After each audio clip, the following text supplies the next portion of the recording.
നമസ്തേ. ആയുർവേദങ്ങളുടെ പഠനവുമായി ബന്ധപ്പെട്ട് കുറേ സസ്യങ്ങളെ പറ്റിയാണ് ഞാൻ നിങ്ങൾക്ക് പരിചയപ്പെടുത്തി തരുന്നത്. ഇന്ന് നമ്മുടെ നല്ലവരായ സജ്ജനങ്ങൾക്ക് പരിചയപ്പെടുത്തി തരുന്നത് ചെമ്പരത്തിയെ പറ്റിയാണ്. ചെമ്പരത്തിപ്പൂവിൻ്റെ ഔഷധ ഗുണങ്ങൾ, അതിൽ പ്രത്യേകിച്ച് ചുവന്ന ചെമ്പരത്തി. നമ്മുടെ വീടുകളിൽ പണ്ട് കാലത്ത് വേലിയായിട്ടൊക്കെ ഒരുപാട് ചെമ്പരത്തികൾ നട്ടുപിടിപ്പിച്ചിരുന്നു. അത് ഒന്നാന്തരം ഔഷധ സസ്യമാണ്. അതിൻ്റെ പൂവ് നമുക്ക് വയറിന് വേദനയൊക്കെ ഉണ്ടാകുന്ന സമയത്ത് 2-3 പൂവ് എടുത്ത് ഒന്ന് വയറിലേക്ക് കഴിച്ചാൽ നമുക്ക് ആ വയറുവേദന പെട്ടെന്ന് കുറഞ്ഞു കിട്ടും. അത് വയറുവേദന പിന്നീട് ഉണ്ടാവില്ല. പിന്നെ നമുക്ക് മെൻസസ് ആകുന്ന സമയത്ത് ഉണ്ടാകുന്ന വയറുവേദന, ഇതിനൊക്കെ ഈ ചെമ്പരത്തിപ്പൂവ് ഏറ്റവും നല്ല ഔഷധമാണ്. മറ്റൊരു കാര്യം, മുടി വളരാൻ ചെമ്പരത്തിപ്പൂവിൻ്റെ ഗുണത്തിനോളം വേറൊരു സസ്യം ഇല്ലെന്ന് തന്നെ പറയാം. അത്രയും നല്ല ഗുണനിലവാരം ചെമ്പരത്തിപ്പൂവിനുണ്ട്. ചെമ്പരത്തിപ്പൂവ് പണ്ട് കാലത്തൊക്കെ താളിയാക്കിയിട്ട്, അതിൻ്റെ ഇലയൊക്കെ താളിയാക്കിയിട്ടായിരുന്നു പണ്ട് കാലങ്ങളിൽ സ്ത്രീകളൊക്കെ, അല്ലെങ്കിൽ പുരുഷന്മാരും അത് അമ്മയിലൊക്കെ ഇടിച്ചിട്ട് അരച്ചിട്ട് അത് തലയിൽ തേക്കുന്ന പതിവായിരുന്നു. അങ്ങനെ ആ കാലഘട്ടത്തിൽ മുടി എല്ലാവർക്കും നല്ലോണം വളർന്നിരുന്നു. അതുപോലെ അകാലനര, താരൻ ഇവയൊക്കെ ഒഴിവാക്കിയിരുന്നത്, ഷാമ്പു ആയിട്ടൊക്കെ ഉപയോഗിച്ചിരുന്നത് ഈ ചെമ്പരത്തിയുടെ താളിയും ചെമ്പരത്തിപ്പൂവും തന്നെ ആയിരുന്നു.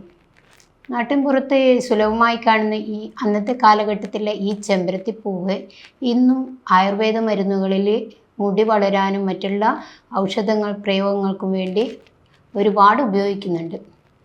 അപ്പോൾ ഈ നമ്മുടെ മുടി എണ്ണ കാച്ചാനാണ് ഉപയോഗിക്കുന്നതെങ്കിൽ ശുദ്ധമായ നമ്മുടെ തെങ്ങിൻ്റെ വെളിച്ചെണ്ണ, അതല്ലെങ്കിൽ എള്ളെണ്ണ ശുദ്ധമായത് തന്നെ ആയിരിക്കണം. ചില സ്ഥലങ്ങളിൽ ശുദ്ധമായ എള്ളെണ്ണ തന്നെ ചോദിച്ച് വാങ്ങിക്കുക.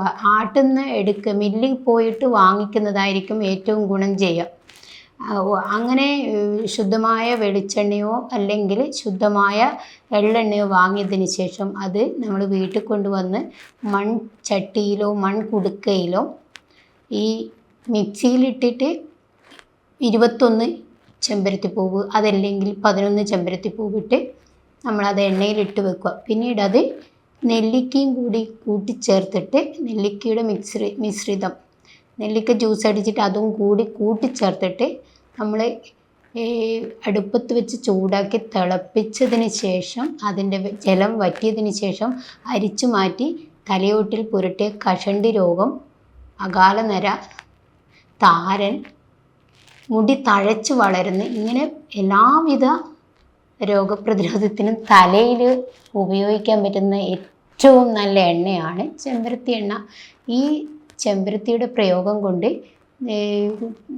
പലർക്കും പെട്ടെന്ന് തന്നെ കഷണ്ടിയൊക്കെ ഒഴിവാക്കാൻ പറ്റും.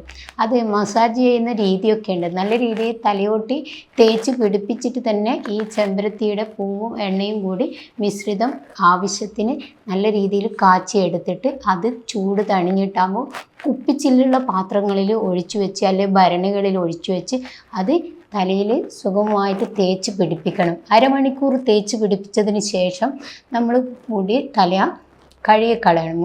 മുടി കഴുകിക്കളയുമ്പോൾ നമുക്ക് അവിടെ നല്ല തണുപ്പ് കിട്ടും. അതുപോലെ തന്നെ സുഗന്ധം ഉണ്ടാവും ഈ എണ്ണക്ക്. അതുപോലെ തന്നെ ഈ എണ്ണ ഉപയോഗിച്ച് നമ്മൾ ഒരാഴ്ച കഴിയുമ്പോഴേക്ക് ചെറിയ മുടികൾ കിളിർത്ത് വരും. നരയും താരനൊന്നും ഒട്ടും ഉണ്ടാവില്ല. മുടി തഴച്ചു വളരാനും ഈ എണ്ണ ഒന്നാന്തരം ഔഷധമാണ്. മറ്റൊരു കാര്യം, ഗർഭാശയ സംബന്ധമായ ഇന്നത്തെ കാലഘട്ടത്തിൽ പല രീതിയിലും വിഷാംശം അകത്തൊക്കെ കടന്നിട്ടും പല രീതിയിലും വയറ്റിൽ മുഴകളൊക്കെ ഉണ്ടാകുന്നുണ്ട് സ്ത്രീകൾക്ക്. അപ്പോൾ ഇതിന് ഏറ്റവും നല്ല ഔഷധമാണ് ചെമ്പരത്തിപ്പൂവ്. ചെമ്പരത്തിപ്പൂവിൻ്റെ ഇല 3-5 എണ്ണം മിക്സിയിലിട്ട് അടിച്ചതിന് ശേഷം നമ്മൾ അത് നാഭ്യഭാഗത്ത് അത് തേച്ച് പിടിപ്പിച്ചിട്ട് കുറച്ച് നേരം, ഒരു 10 മിനിറ്റ് കഴിഞ്ഞതിന് ശേഷം നമ്മൾ കുളിക്കുകയാണെങ്കിൽ നമുക്ക് അവിടെ ഉണ്ടാകുന്ന വേദനകളും അതുപോലെ തന്നെ ഈ മുഴ വരാതിരിക്കാനുള്ള 100% പെർഫെക്റ്റായിട്ട് ഇത് പുറത്ത് ഉപയോഗിക്കാൻ പറ്റും. ചെമ്പരത്തിപ്പൂവ് നമുക്ക് കഴിക്കാൻ പറ്റുന്ന ഒരു ഒന്നാന്തര ഔഷധമാണ്. നമ്മളത് ശുദ്ധമായ വെള്ളത്തിലിട്ട് വെച്ചിട്ട് അതൊന്ന് കുറച്ച് കഴിഞ്ഞതിന് ശേഷം നമ്മൾ ആ വെള്ളം കുടിക്കുകയാണെങ്കിൽ തന്നെ നമുക്ക് പൂർണ്ണ ആരോഗ്യം കിട്ടും.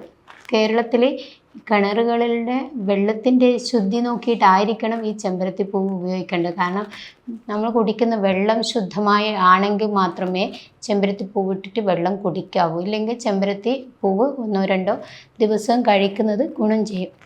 പ്രത്യേകിച്ച് ഗർഭാശയത്തിന് അസുഖമുള്ളവർക്കാണ് ഏറ്റവും നല്ല ഗുണം. എല്ലാത്തവർക്കും കഴിക്കാം. അതുപോലെ തന്നെ ചെമ്പരത്തിയുടെ മറ്റുള്ള ഗുണങ്ങൾ നമുക്ക് മറ്റുള്ള എണ്ണക്കൂട്ടുകൾക്ക്, അതായത് ചെറിയ കുഞ്ഞുങ്ങൾക്ക് മൂർധാവിൽ വെച്ച് കൊടുക്കാൻ തേങ്ങ ചിരവി ആ തേങ്ങാപ്പാൽ കൊണ്ട് തമ്പാലെടുത്ത് അതിനെ എടുത്ത് അടുപ്പത്ത് വെച്ച് പിന്നീട് അതിൻ്റെ ശുദ്ധമായ എണ്ണ ഉരുക്കിയെടുക്കുന്ന ഒരു രീതി പഴയ കാലത്തൊക്കെ ഉണ്ടായിരുന്നു. ആ രീതിയിൽ എണ്ണ എടുത്തതിന് ശേഷം ഈ ചെമ്പരത്തിപ്പൂവ് ജ്യൂസ് അടിച്ച് അതിന് ശേഷം നമ്മൾ ഈ ചെമ്പരത്തിപ്പൂവ് അരിച്ചു മാറ്റിയിട്ട് അതിനെയും കൂടി വീണ്ടും എണ്ണയാക്കി അതിൻ്റെ ജലാംശം കളഞ്ഞതിന് ശേഷം അടുപ്പത്ത് വെച്ച് കുറുക്കി എടുത്ത് അതിൻ്റെ കൂടെ തുളസി ഇല 1-3 തുളസി ഇല എടുത്തിട്ടോ അല്ലെങ്കിൽ കുറച്ച് കുരുമുളക് പൊടിച്ച് ചേർത്തിട്ടോ അത് കാച്ചി മാറ്റിയതിന് ശേഷം നമ്മൾ ഇത് കുട്ടികൾക്ക് ഉപയോഗിക്കാം, വലിയവർക്കും ഉപയോഗിക്കാം.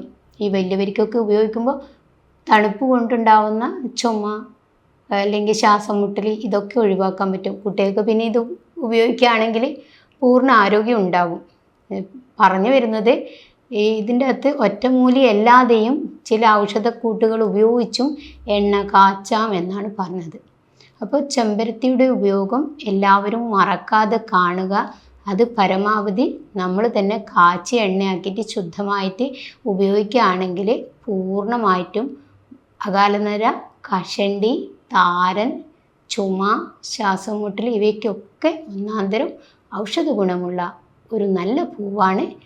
ഔഷധപ്രയോഗത്തിൽ ഔഷധ സസ്യങ്ങളുടെ കൂട്ടത്തിൽ ചെമ്പരത്തി. ഇന്ന് ഔഷധ സസ്യങ്ങളെ പറ്റിയും പരിചയപ്പെടുത്തുന്ന ഈ വിഷയത്തിൽ ഞാൻ ഈ വിഷയം ഇവിടെ പൂർണ്ണമാക്കുന്നു. എന്നെ ശ്രവിച്ച എല്ലാവർക്കും നന്ദി, നമസ്തേ. Like, subscribe and press bell button. Stay tuned for more videos.